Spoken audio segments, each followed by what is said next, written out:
പ്രിയമുള്ള സുഹൃത്തുക്കളെ എല്ലാവർക്കും നമസ്കാരം. പുതിയൊരു വീഡിയോയിലേക്ക് ഏവർക്കും സ്വാഗതം. ഏവരും വീഡിയോ പൂർണ്ണമായിട്ടും കാണണം. വളരെ പ്രധാനപ്പെട്ട വാർത്ത അറിയിപ്പുകളാണ് ഇന്നത്തെ വീഡിയോ ഷെയർ ചെയ്ത് തരുന്നത്. ചാനൽ ആദ്യമായിട്ട് കാണുന്നവരാണ് എന്നുണ്ടെങ്കിൽ തീർച്ചയായിട്ടും നമ്മുടെ ചാനൽ ഒന്ന് സബ്സ്ക്രൈബ് ചെയ്യുക. ഫേസ്ബുക്ക് വഴി വീഡിയോ കാണുന്നവർ ഫേസ്ബുക്ക് പേജ് കൂടി ഒന്ന് ഫോളോ ചെയ്യുക. വിശദമായിട്ടുള്ള അറിയിപ്പ് നോക്കാം. നമുക്ക് ഈ ഒരു 2023 അവസാനിക്കുകയാണ്. 2023 ഡിസംബർ മാസത്തിലെ റേഷൻ വിതരണം ഇപ്പോൾ ഇന്ന് തന്നെ പൂർണ്ണമായിട്ട് തന്നെ അവസാനിച്ചിരിക്കുന്നു. ഇനിയിപ്പോൾ 2 ദിവസം ഈ റേഷൻ വിതരണം ഉണ്ടായിരിക്കില്ല എന്നുള്ളൊരു കാര്യം പൊതുജനങ്ങളെല്ലാവരും ഒന്ന് പ്രത്യേകം മനസ്സിലാക്കി വെക്കുക.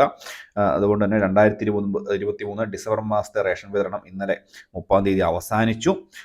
കൂടാതെ തന്നെ 31/12/2023 അതായത് ഇന്ന്, കൂടാതെ തന്നെ നാളെ 1/1/2024 തീയതികളിൽ റേഷൻ കടകൾക്ക് അവധിയായിരിക്കും. കൂടാതെ ജനുവരി മാസത്തെ റേഷൻ വിതരണം 2-ാം തീയതി മുതൽ ആരംഭിക്കുകയാണ്. അപ്പോൾ ഓരോ റേഷൻ കാർഡിനും എന്തൊക്കെ റേഷൻ ആനുകൂല്യങ്ങളാണ് ലഭിക്കുന്നത് എന്നുള്ളത് പൂർണ്ണമായിട്ടും ഒന്ന് നോക്കേണ്ടതായിട്ടുണ്ട്. നമുക്ക് കറക്റ്റായിട്ടുള്ള ഡീറ്റെയിൽസ് കിട്ടിയിട്ടുണ്ട്, നമുക്കൊന്ന് നോക്കാം. ആദ്യമായിട്ട് അന്ത്യോദയ അന്ന യോജന, അതായത് മഞ്ഞക്കാർഡിന് 30 കിലോ അരിയും കൂടാതെ 3 കിലോ ഗോതമ്പും സൗജന്യമായിട്ട് 2 പാക്കറ്റ് ആട്ട 7 രൂപ നിരക്കിലും 1 കിലോ പഞ്ചസാര 21 രൂപയ്ക്കും ലഭിക്കും. സാധാരണ കിട്ടുന്ന പോലെ തന്നെയാണ്, യാതൊരു തരത്തിലുമുള്ള മാറ്റങ്ങൾ കൊണ്ടുവന്നിട്ടില്ല.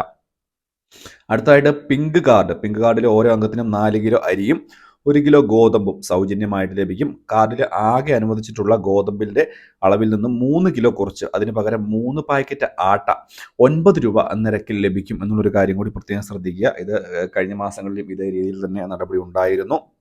അടുത്തതായിട്ട് നീലക്കാർഡ്, പൊതുവിഭാഗം കാർഡാണ്, സബ്സിഡി കാർഡാണ്. NPS കാർഡിലെ, അതായത് നീലക്കാർഡിലെ ഓരോ അംഗത്തിനും 2 കിലോ അരി വീതം കിലോയ്ക്ക് 4 രൂപ നിരക്കിൽ തന്നെയാണ് ലഭിക്കുന്നത്. മാറ്റം ഉണ്ടായിട്ടില്ല. കൂടാതെ NPS കാർഡിലെ അധിക വിഹിതമായിട്ട് ഈ ഒരു കാർഡ്, നീലക്കാർഡുള്ളവർക്ക് അധിക വിഹിതമായിട്ട് 3 കിലോ അരി 10 രൂപ 90 പൈസ നിരക്കിൽ കിലോയ്ക്ക് ലഭിക്കും എന്നുള്ളൊരു അറിയിപ്പ് വന്നിട്ടുണ്ട്. കഴിഞ്ഞ 2-3 മാസമായി ഈ ഒരു പൊതുവിഭാഗം നീലക്കാർഡ് ഉടമകൾക്ക് ഈ ഒരു ആനുകൂല്യം ലഭ്യമാക്കുന്നുണ്ട് എന്നുള്ളൊരു കാര്യം കൂടി പ്രത്യേകം ശ്രദ്ധിക്കുക. ഇലക്ഷനോടനുബന്ധിച്ചൊക്കെയാണ് ഈ ഒരു ആനുകൂല്യം ലഭിക്കുന്നത്.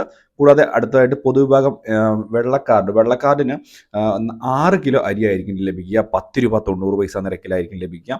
പക്ഷേ ഇവർക്ക് സ്പെഷ്യൽ അരി, അതായത് നീലക്കാർഡ് കാർഡ് ഉടമകൾക്ക് കൊടുത്ത സ്പെഷ്യൽ അരിയുടെ വിതരണം ഇവർക്ക് ഇല്ല എന്നുള്ളൊരു കാര്യം കൂടി മനസ്സിലാക്കുക. അടുത്തായിട്ട് പൊതുവിഭാഗം സ്ഥാപനങ്ങളാണ്. സ്ഥാപനങ്ങൾക്ക് NPI കാർഡാണ്. NPI കാർഡിന് 2 കിലോ അരി 10 രൂപ 90 പൈസ നിരക്കിൽ ലഭിക്കും എന്നുള്ളൊരു കാര്യം കൂടി ഒന്ന് മനസ്സിലാക്കുക. ഇതുകൂടാതെ ജനുവരി, ഫെബ്രുവരി, മാർച്ച് ത്രൈമാസ കാലയളവിൽ വൈദ്യുതീകരിച്ച വീടുകളിലെ AAY കാർഡുകൾക്ക് 1 ലിറ്റർ മണ്ണെണ്ണയും പിങ്ക് കാർഡുകൾക്ക് 1/2 ലിറ്റർ മണ്ണെണ്ണയും